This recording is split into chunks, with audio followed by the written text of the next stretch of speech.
48 First Alert weather forecast with meteorologist Jeff Desnoyers. All right, switching gears closer to home here, Jeff. A rainy start to the day here, a rainy Halloween, but looking at into the weekend, what do we got here? I think it's going to stay dry and warm, and those of you who are very happy about the rainfall that fell last night and this morning might be the last of the rain you have for a couple more days. Take a look what you have outside right now, and it's cloudy, but it is a little brighter outside. This morning was a tough morning commute. We had numerous accidents reported. We had wet roads.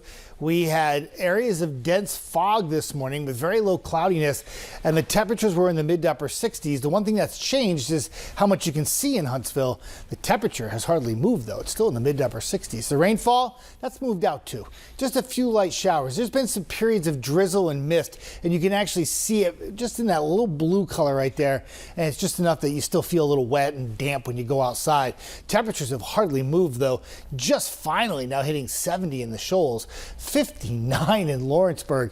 So much cooler today than it was the last couple of days. In fact, about 10 to almost 15 degrees cooler for a few locations.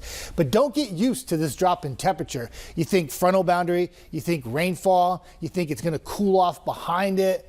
Yeah, today, but not for the weekend and not beyond the weekend either, with temperatures getting back up to 80 degrees both Saturday and Sunday. And the high temperatures for next week all hinge on how much cloud cover and how much rain we get. It looks like right now that if you were to pop a little sunshine on each and every one of these days, you could go 80 degrees. And when you're hitting 80 in November, that is very rare. It doesn't happen often, and we have a chance not once, twice, but almost like 6 times to do it in the first 7 days of the month. It's crazy. So hour by hour forecast, the last of the showers are moving on out. If you have plans this evening for high school football, should be fine. It might be feeling a little damp outside, and the grass may be a little wet in the field from the rainfall that we had, but other than that, it should be all right.